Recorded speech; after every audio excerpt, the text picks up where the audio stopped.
Bismillahirrahmanirrahim. Assalamualaikum warahmatullahi wabarakatuh. Perkenalkan, nama saya Muhammad Abdul Ajid, mahasiswa dari UIN Maulana Malik Ibrahim Malang. Alhamdulillahirrabbilalamin. Dalam kesempatan hari ini saya akan menjelaskan tentang dimensi Al-Quran. Untuk mempersingkat waktu, marilah kita buka aja acara ini dengan pembacaan basmalah. Bismillahirrahmanirrahim. Lanjut. Mohon maaf, saya akan menjelaskannya tidak sedetail mungkin, namun akan secara ringkas dan simpulannya. Kita mulai. Kita buat seperti mind map, supaya kita cara berpikir kita tahu. Jadi tidak sebatas materi saja. Jadi sangat bermanfaat. Ini dibuat rams. Yang pertama kita buat Al-Quran.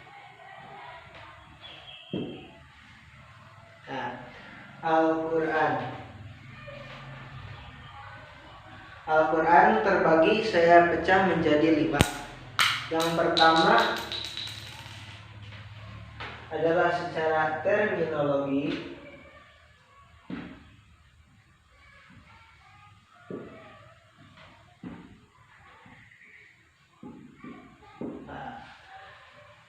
Secara terminologi kita buat seperti mapping dulu. Yang kedua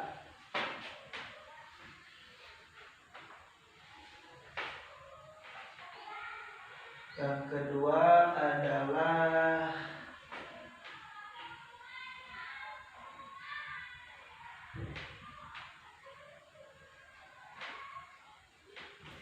historis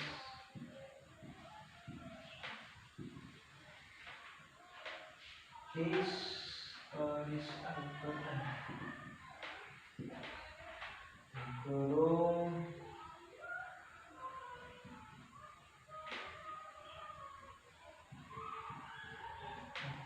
dan nadanya.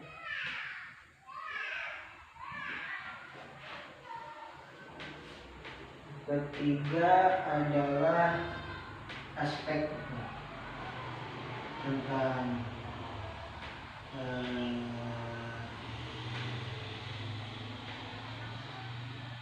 nasab, mansub,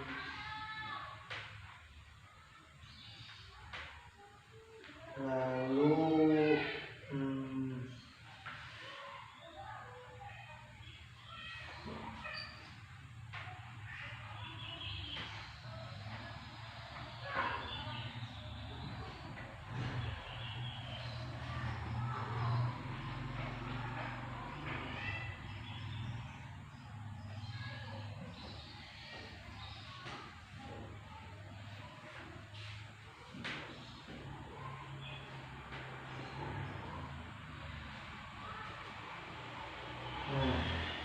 kita buat seperti ini. Dan yang poin ketiga adalah nas, nuzulul Quran, dan asbabun nuzul.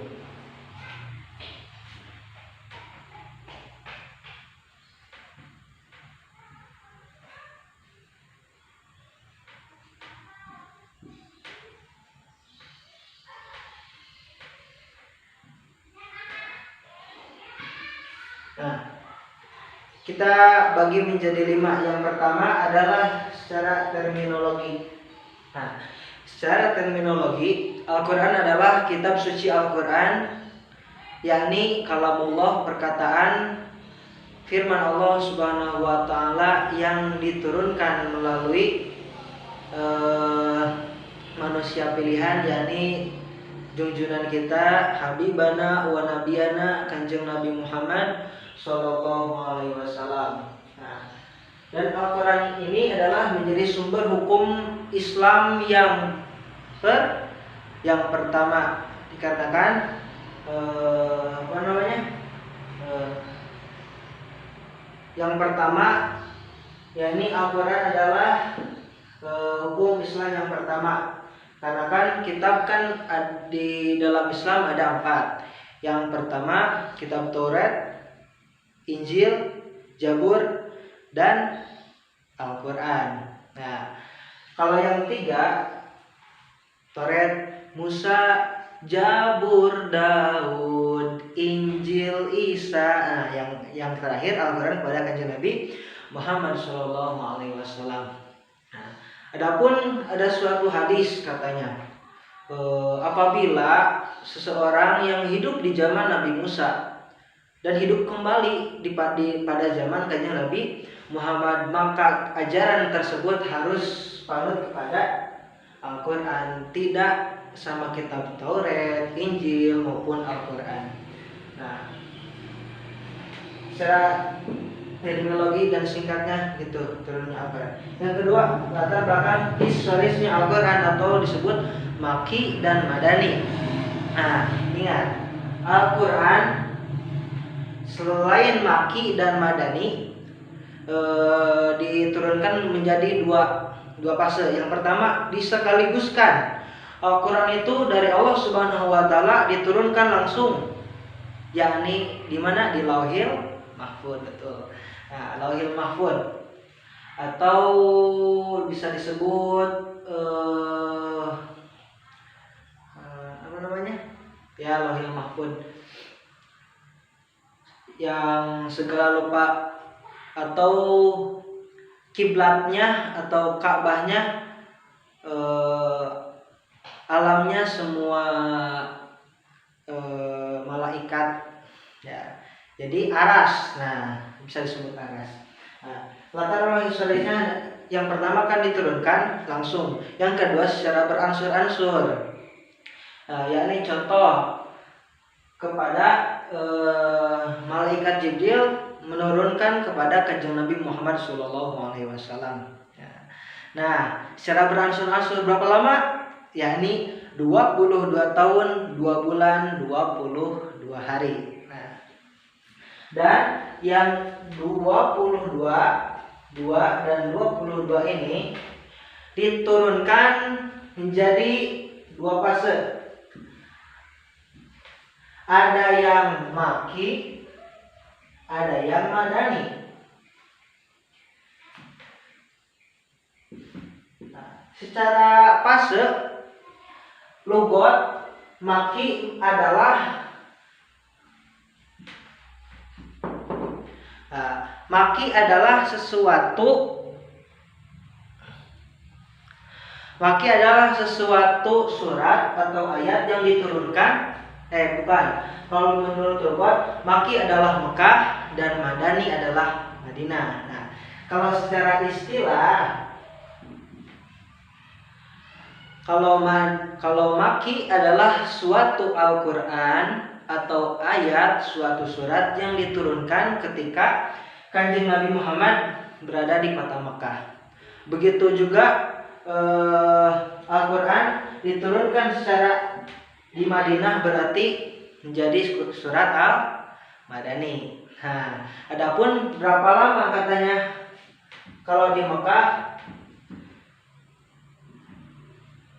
13 tahun dan kurang lebihnya kalau di Madinah 10 tahun. Nah, begitu. Makki dan Madani. Jadi dalam surat itu gak ada yang namanya Quran atau surat Indonesia dan sebagainya. Berarti ada 2, yang ada Makki dan ada yang Madani. Nah, yang ketiga nih ada fasenya 3. Yang pertama nas dan mansukh. Nas secara etimologi berasal dari kata nasoha, masdar. Nasoha yansuhu nashan. Nah, nashan yang berartikan diganti. Kalau mansuh berasal dari isim fa'ilnya, sama. Nasoha yansuhu nashan. fahuwa nasihun. Nah, berarti yang artinya pengganti. Jadi Al-Quran menjadi nas dan mansukh. Dalam Al-Quran ada yang diganti dan ada yang tidak diganti. Contoh Quran surat Al-Baqarah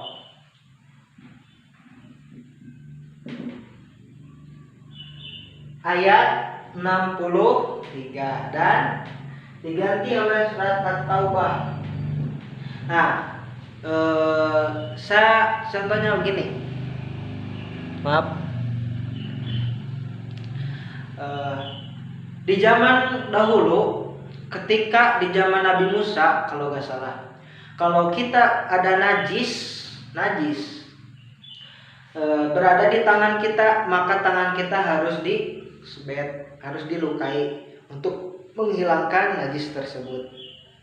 Itu Al-Quran. Dan setelah lungsur Kanjeng Nabi, maka ayat itu dinasah menjadi bahwasanya, saya kurang tahu ayatnya, mohon maaf. Lalu ajaran tersebut, hukum tersebut, si najis tersebut dihilangkan dengan cara dibasuh dengan air. Nah, begitu.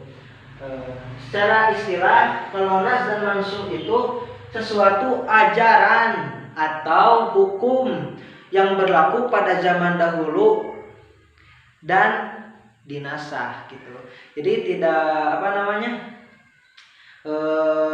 berlaku lagi hukum yang diajarkan pada zaman dahulu. Nah, dan Al-Quran bisa dinasah oleh dengan Al-Quran lagi, bisa dinasah oleh Al-Hadis. Begitu juga dengan sebaliknya. Oke, lanjut yang sekarang nuzulul Quran. Apa itu nuzulul Quran? Sama sepertinya yang tadi.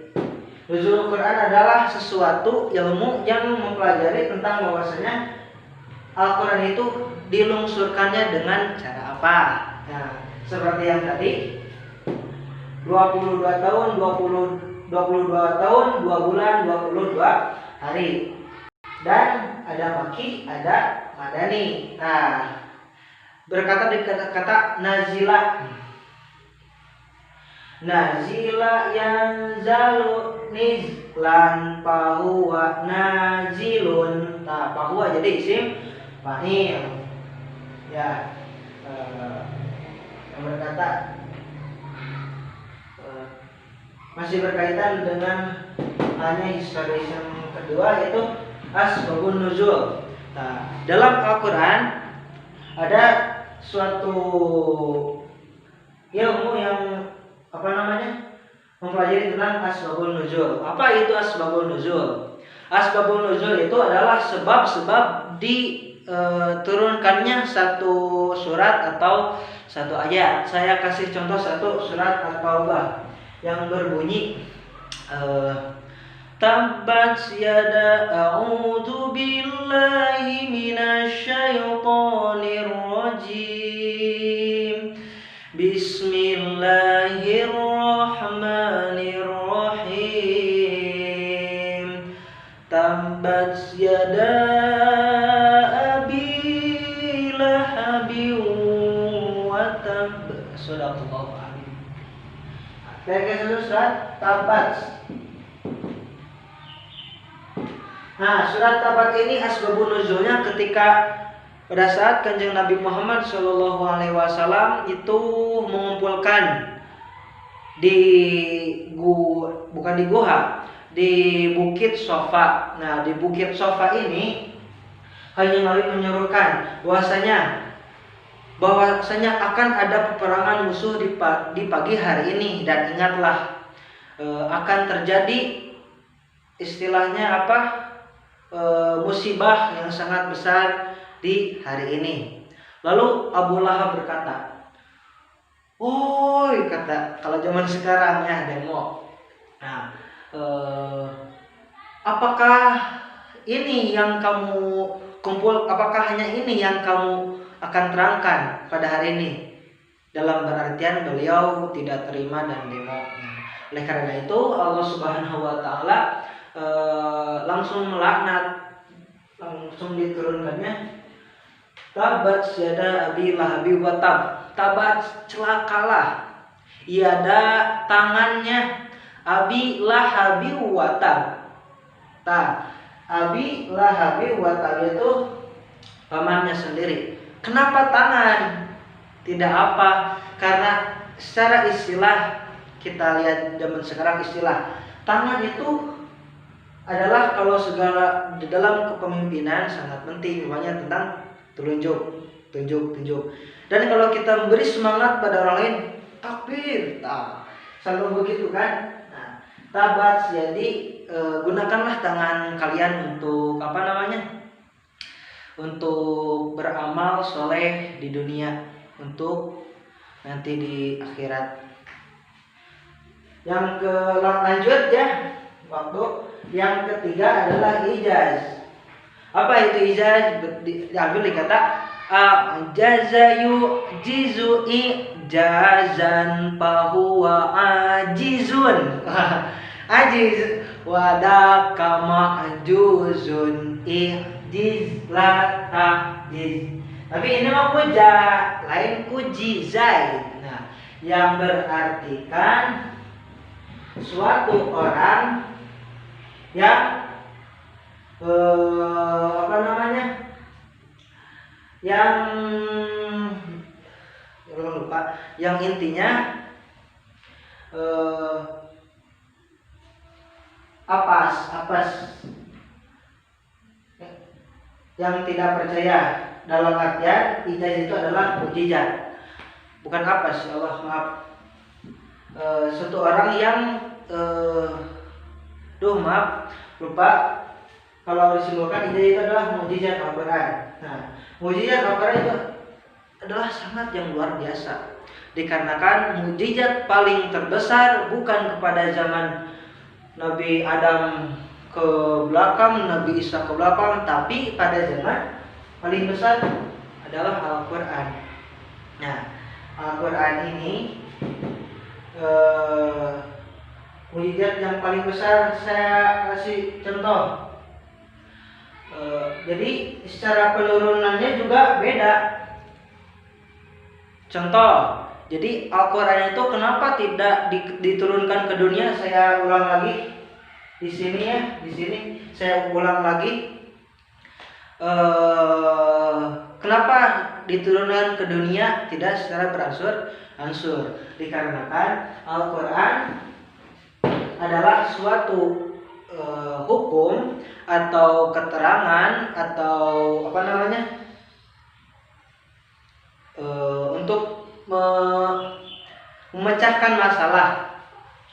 Yani ketika ada suatu masalah atau apa umpamanya ya permasalahan, yani Al-Quran itu langsung turun sesuai dengan kebutuhan manusia di zaman itu dan permasalahannya. Jadi secara beransur-ansur. Nah, kita lanjut yang kerasm Al-Quran. Nah, apa itu? Ya, ini adalah suatu ilmu yang menerangkan tentang cara Al-Quran dibukukan dan secara penulisannya. Jadi beberapa kaul ulama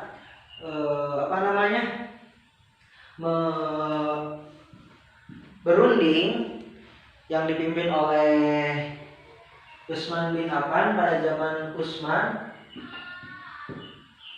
bin Affan yang diketuai oleh Zaid bin Sabit dan 4 orang sahabat lainnya. Bukan sahabat katanya. Iya sahabat, tapi bukan seperti Ali dan sebagainya. Jadi seperti sahabat Zaid. Untuk apa namanya? Kan setelah wafatnya Kanjeng Nabi Muhammad SAW timbullah permasalahan baru, yakni berarti Al-Quran setelah Kanjeng Nabi akan hangus. Dan bagaimana? Dikarenakan banyak orang yang hafiz dalam Al-Quran, banyak yang terbunuh. Ditakutkan Al-Quran menjadi hangus dan sebagaimana mestinya. Nah, jadi ada suatu ide ya bisa disebut gede, yakni harus dibukukannya Al-Quran untuk untuk keeksisan dan ketidaklupaan, untuk pengokohan Al-Quran sebagai hukum dasar umat Islam dari zaman ke zaman ke zaman. Nah, ada beberapa konflik di sini. Karena kan umpamanya dari zaman Nabi, dari Bandung, nah Al-Qurannya ini, dari Surabaya Al-Qurannya ini. Nah, kan bingung para sahabat mana Al-Quran yang paling benar. Nah, lalu dirumuskanlah ya Al-Quran dengan cara penulisannya bagaimana, dengan cara susunannya bagaimana, harkat susunan ayat dan suratnya bagaimana, lalu dirundingkannya yang disebut ijma. Nah, kalau sekarang, lalu yang tidak yang sisanya dibuang, dibakar secara serentak, karena sudah dipastikan Quran yang paling benar itu adalah yang disebut Rasul Utsmani.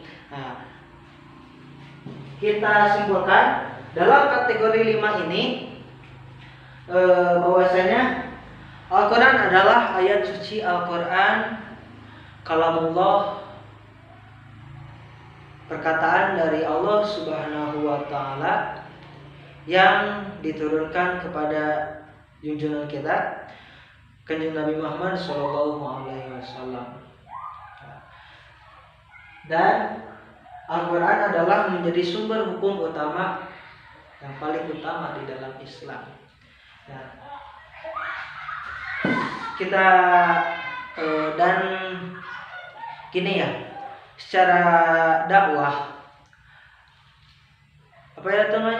orang kafir tidak membaca Al-Quran, apalagi Safinah, dan tidak membaca kitab, tidak membaca Al-Quran, tidak membaca sunnah, apalagi ijma dan kias. Tetapi orang kafir itu adalah melihat orang muslim, diri kita.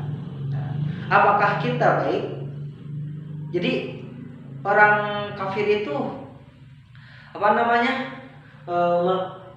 kita itu adalah penglihatan mereka, kita itu adalah terjemahan Al-Quran. Oleh karena itu, perbaikilah diri kita sebagaimana ajaran tuntunan Kanjeng Nabi Muhammad SAW.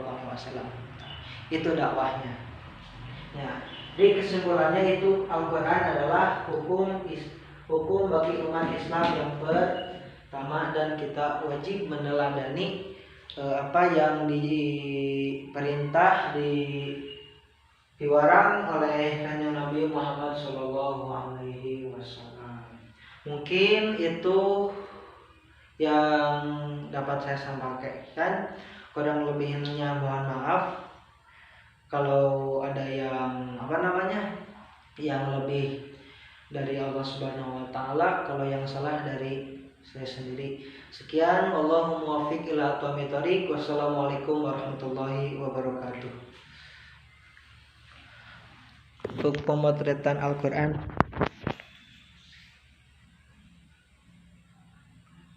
terima kasih.